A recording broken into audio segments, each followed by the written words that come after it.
welcome back to the channel, and welcome to the Spring Grove Hospital Center, the second oldest continually operating psychiatric hospital in the United States, located in Catonsville, Maryland.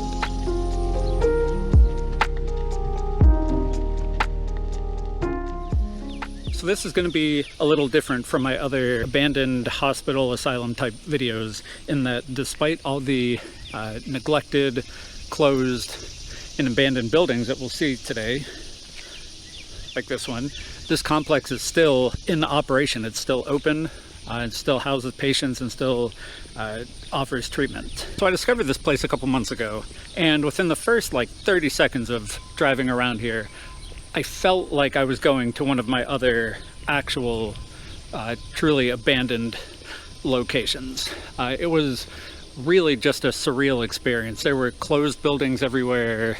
There were boarded up buildings. The sidewalks and roads were just neglected. And yet I was told that there was an office on campus here where I had a meeting. And so I knew at that point I wanted to come and make a video of the place, because it's almost like we caught this location sort of mid-closure. And so I went home that day and I started doing some research on this place, and I decided I was going to bring my camera back and try to capture a little bit of that feeling. And so today we're going to be checking out some of the buildings. We're going to be looking at what's active, what isn't, and just talking a little bit about the history of the place. And in the process of doing that, and in the process of my research into the place, I came across a fascinating connection that this place has with research into psychedelic drug use in therapeutic settings. And so we'll kind of end today on the big story with that and talk about that a little bit more. So yeah, let's get the show on the road. Let's see what we can find, and yeah, kind of go from there. So here we go.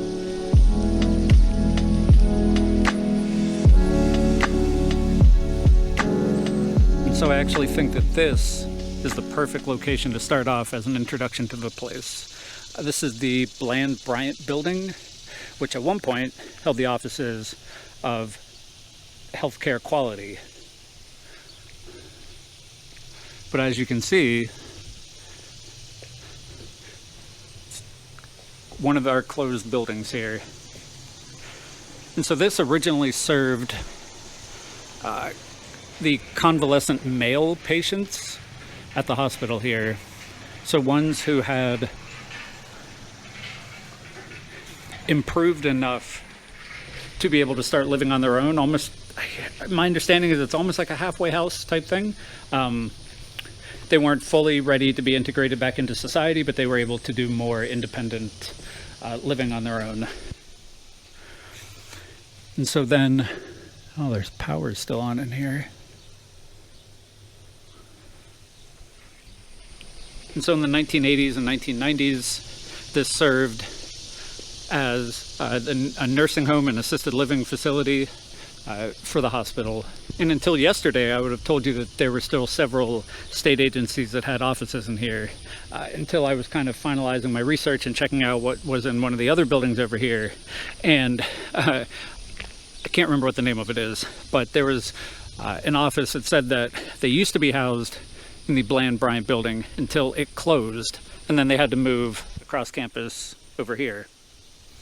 Like I mentioned, it's a perfect introduction to the place because there's no clear, up-to-date, comprehensive history of this place at all that I can find. Things seem to be evolving sort of at a quick enough pace around here in terms of closures and moving around and all that, that it's hard to keep an accurate, up-to-date history, or I guess current status of the place. And one of the really interesting things, if you haven't noticed yet, about this whole complex is that there's no consistency whatsoever between the buildings. There are different styles just throughout, and I think that just goes along with sort of the expansion of the place as it grew and as needs changed and styles changed. But it's just like different eras sort of clustered about.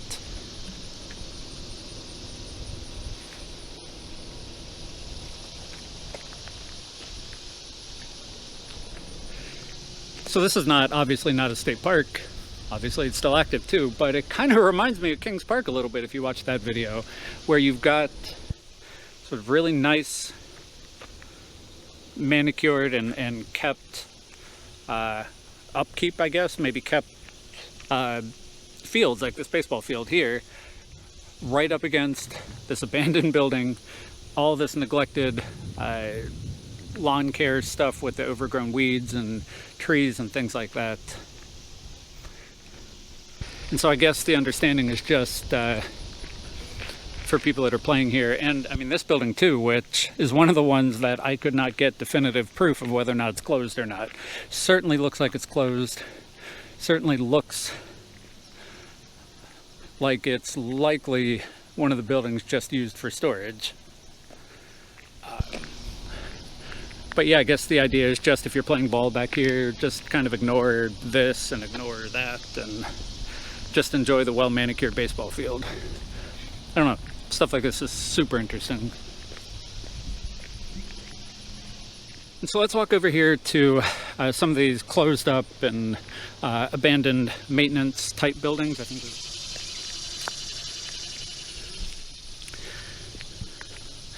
so this hospital dates back to 1797 when it was originally commissioned and built actually in Baltimore City proper itself. And I believe it was called the Baltimore Hospital then, and was originally built to treat yellow fever patients.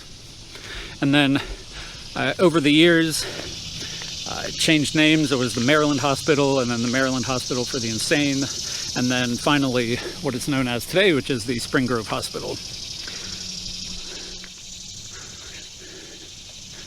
So this, I believe, is the Jameson building, which I think is one of the few buildings that's open up around here. I believe this is, it's a patient library for inpatients. Oh, yeah.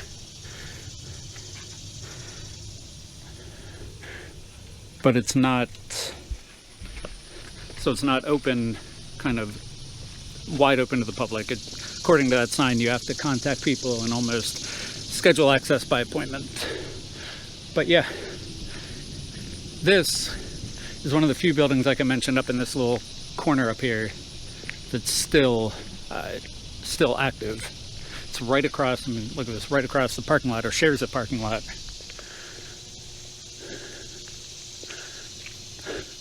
From what I believe is the old laundry building.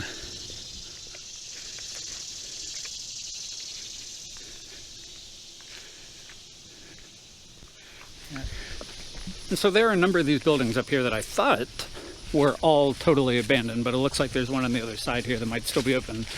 But I guess these are the original maintenance / services buildings. There's a cool building I wanted to check out here, sort of behind these trees. It's like a little building that's built into the ground, and I have no idea why. Maybe there was a need to keep stuff cool. Maybe whoever built it at the time just thought it would be cool. I don't know. Oops. I don't really know, but just random design here.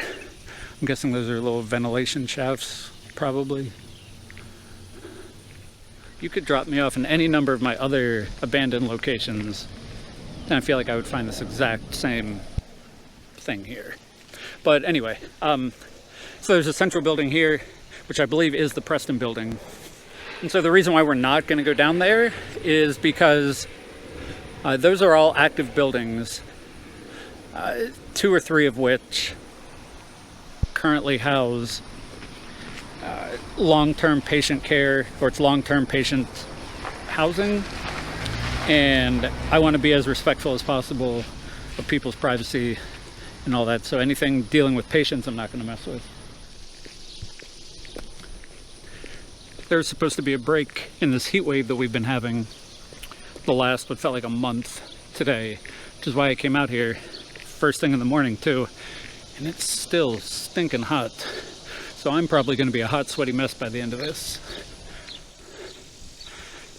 But this is a currently active admin building. Clearly looks vastly different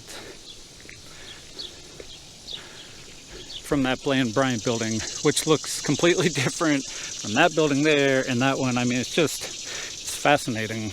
We're coming up on the Garrett Building, I believe the Smith Building, and the Garrett Building actually opened in 1934 and was the hospital's original medical and surgical facility until the Smith Building was built. And that was built in 1975, at which point the Garrett Building here, I think it houses a few other things, but it also houses, they call the Alumni Museum, which I was hoping to use to kind of close some of the gaps, some of the research that I found. But the couple times that I reached out to people, I didn't get a response. Now, I didn't try super hard, but tried a couple times and couldn't connect with anyone. So in the 1850s, due to the need for expansion, the campus moved and the hospital moved from inside Baltimore City to sort of on the outskirts here where we are now in Catonsville.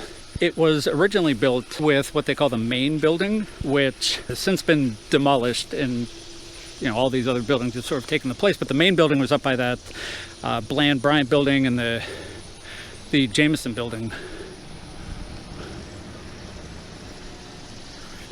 But that main building was built in one of those really cool Kirkbride style buildings that originally sort of housed everything until they realized that they needed more space than even that building could really handle.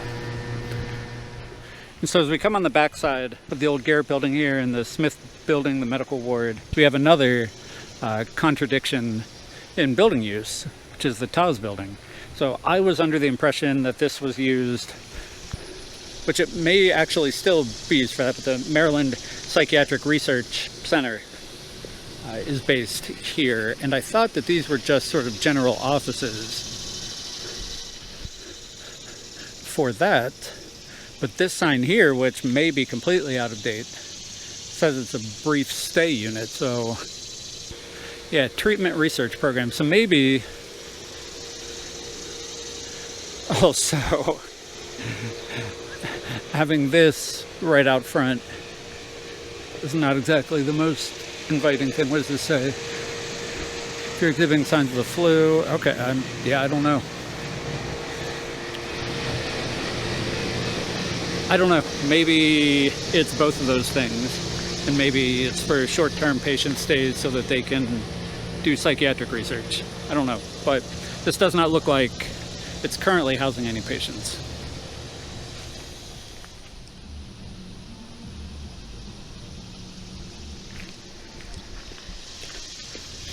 And so right next to the Tawes Building here, or across the street from it, a series of what were called the stone cottages. So there's a series of these 4 buildings right here, with this one, which is now called the Maintenance Mall. But this was actually the original sort of dining hall cafeteria area for the hospital. And these stone cottages, I believe, were the female version of the Bryant men's convalescent housing. So this was women's convalescent housing. I have no idea why this dude over here is just sitting in this parking lot here, absolutely thumping music. This is not an entrance to the key shop, but anyway, so this served originally as the hospital's dining facilities, and has since become sort of the aggregated maintenance building. From what I was reading, this is where a lot of the admin offices are. Things like AP and all of that, but I am finding that a little hard to believe, but let's see if maybe there's a sign somewhere. So as we're coming around the corner here real quick, just to give you an idea, or to demonstrate that it actually is insanely hot and swampy out here right now. My camera keeps shutting down automatically because it says it's getting too hot. And it has never done that before, anywhere. And so hopefully a lot of this stuff that I'm getting, oh yeah, fiscal services, purchasing, payroll, patient accounts. Seems like this might be active. Let's see if this door says. Yeah, this is, whoop, these are active buildings here. That's crazy. But yeah, hopefully most of my footage that I'm getting is able to make it in here. I don't know where it keeps shutting down or at what point. But I keep having to stop and like cool it off basically. And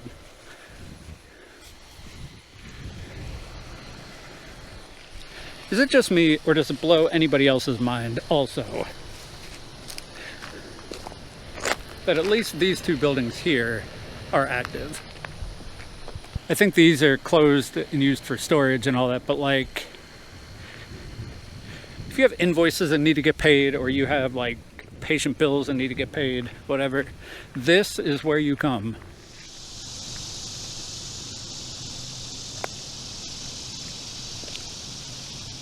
So I think until fairly recently, whatever that means, this was still housing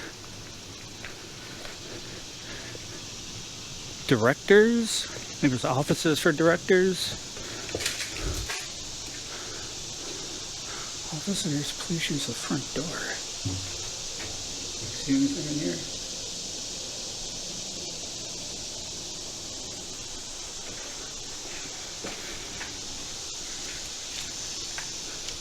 Oh, wow.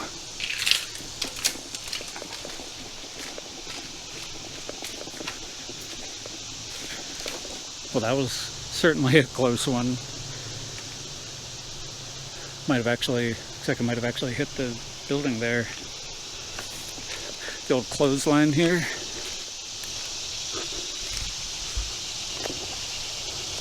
What a cool old building. When this was kept up and still whatever, like, this would have been insanely cool to live in. God, there's all sorts of trash and holes and stuff back here that I have to keep navigating around.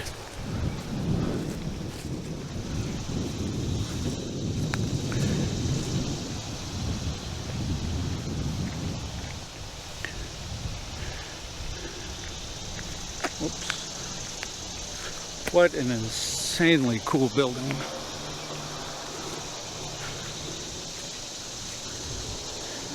All right, and this actually helps close the gap a little bit. So that's the Maryland Psychiatric Research Center, MRI Center.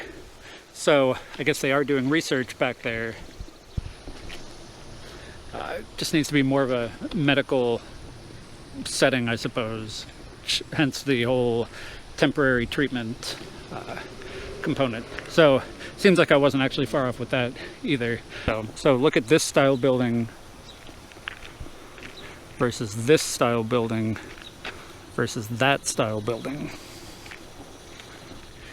So right across the street from here are these athletic fields where I believe the Hamilton building used to be. That was the original admissions building, or one of the original admissions buildings built for the hospital, was demoed. And so I actually cannot find a lot of information, by a lot of I mean any information, about why this place, or this building here, was demoed and a park was made there. And a lot of these other ones aren't. Maybe because this provided sort of a big open space and the other ones are sort of in between. But yes, really super nice fields there. And it doesn't quite fit with the sort of vibe of the rest of the place. So this building now, which is the Foster Wade building, was actually built in two phases. And we're looking at, this is the Wade wing here. The Foster portion of it was built in 1920, and then this Wade section here was, I think, completed in 1932. So that both makes it one of the oldest buildings on campus here. And arguably one of the coolest, if not the coolest. But I mentioned earlier that main Kirkbride building, I believe, existed where this Jameson building is here. Because from my understanding, there's a tunnel that still exists that connected this building, the Foster Wade building, to this one. And so this, when it was originally built, was built to house and treat World War I veterans. and closed in I believe 1979. Is now just boarded up and used for storage, but I doubt it's even used for storage. But there's a really cool little thing that I saw that I'm really, there it is. I was hoping I could find. So the cornerstone for this building, as it was being built, was placed here. So 1914. Reads the Psychopathic Building. So that was before it was named the Foster Building, but how, I don't know, both cool and dystopian and out of place and whatever does this look? So kind of like the Kings Park stuff. I'm very mixed on how I feel about this because this is insanely cool to look at. But at the same time, I feel like it's both asking for people to sort of come in and cause problems. Creates arguably a bit of an eyesore for people who are not into this sort of stuff like I am. And you need to constantly sort of keep an eye out for it, and so there's resources that arguably need to be dedicated to it. Okay. There was apparently a cat just hanging out in here. Oh, okay. So apparently the building is full of lead and, more importantly, asbestos, and so I kind of half wonder if the state is not willing to allocate the resources necessary to do the asbestos abatement, why can I not say that word? The abatement necessary to get rid of that. And so it's cheaper for them just to board it up, lock it down, and let it sit here as opposed to spending the money it would probably cost to properly dismantle this massive, massive building. And so I thought that this was a cafe that was still open, but very clearly it's not, but I wonder what it says up here. The cafe is closed today. Sorry, management. I mean, still actually looks open despite the sign being gone. Okay, but this section where we are now, up here, contains mostly what were originally employee housing units. And so we'll see there are 3 rows of these cottages here. There's a cafe that sort of served this area up here, these cottages. Back there, which we'll probably see again, was additional employee housing, but it's an apartment complex. And then there actually was a second set of these cottages down here on this side that have since been demolished.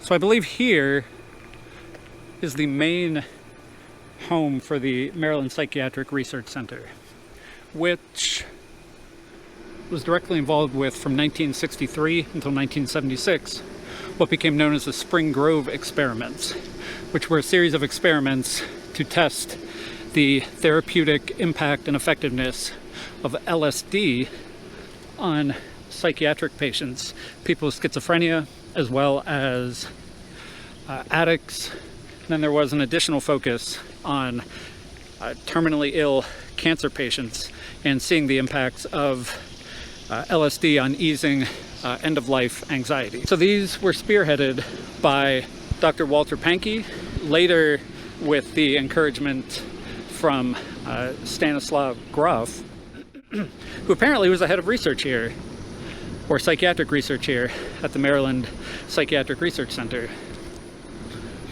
And that is a big name in the psychedelic community that I had no idea had any sort of connection to here. And Walter Pankey was also involved previously in the Good Friday experiments, which happened a few years before the start of the experiments here in the Boston area, also spearheaded by Dr. Pankey under the guidance of Timothy Leary and Richard Alpert, who later became Ram Dass and wrote the seminal book, or one of the seminal books, Be Here Now, which helped introduce the Western culture to Eastern philosophy. And so the Good Friday experiments was where they gathered theological students and, in the context of a Good Friday service, administered psilocybin to them to see the impact and what type of mystical experiences would be created, especially in that sort of Good Friday service setting. And so that ultimately led, that along with several other experiments, to Timothy Leary and Richard Alpert's dismissal from Harvard, which pushed Richard Alpert into exploring further use with LSD, and ultimately going to India and becoming Ram Dass and sort of, creating the Be Here Now movement and all of that. And so as the 60s and the Summer of Love gave way to the 70s, opinions, both nationally and locally here, started to shift away from the open and free use of these substances. So nationally, with the Controlled Substances Act of, I believe, 70 or 71, and then locally here with a change in administration in the mid-70s. Ultimately, these experiments were shut down. But if you look at a lot of the psychedelic experiments and research that's being done today, a lot of them can trace their roots directly back to things like the Spring Grove experiments and the Good Friday experiments and the larger experiments done at Harvard with psilocybin. You've got Rick Strassman's DMT experiments in New Mexico in the 90s. Johns Hopkins did an original study with psilocybin. I know they're currently doing research now as well, but all of those can trace their roots back to these seminal experiments done here. And I really just sort of timed this horribly, but all of these experiments at Spring Grove were done in cottage number 13. Right here, Cottage 13. With the resurgence of the psychedelic research movement in the US today, it is insanely cool to me that the location for one of the most significant series of experiments done with psychedelics and their therapeutic use happened right here, just outside of Baltimore, in this random house. I feel like there needs to be like a plaque or something, but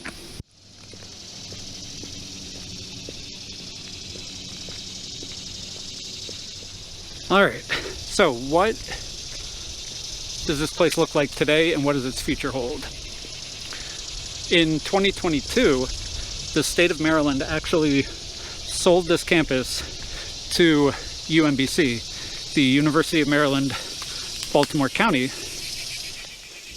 which is literally right across the road over here. If I haven't put a map up yet already, I'll try to do that now to show you just how close it is. But they sold this entire campus to UMBC for $1, with the understanding that they would lease it back to Spring Grove for, I believe, 20 years before transferring ownership entirely over to UMBC. I don't believe there are any definitive plans yet as far as what UMBC plans to do with it.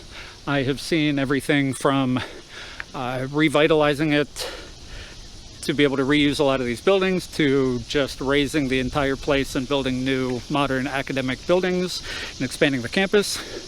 So it'll be interesting to see what comes of that. But as of a couple years ago, this place's time is officially limited. But here we are, back where we started, the Bryant building. So I think that is a good place to call it for today's video. So thank you for watching. Thank you for joining me on this little walkthrough. Hopefully you found it interesting.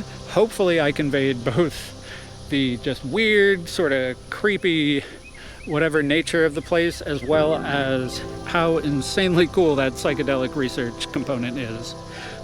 If you like this sort of thing, if you could do me a favor, hit the like button, subscribe if you feel so inclined. Any sort of interaction you can offer helps grow the channel, but I guess until next time, I will talk to you soon. All right, bye.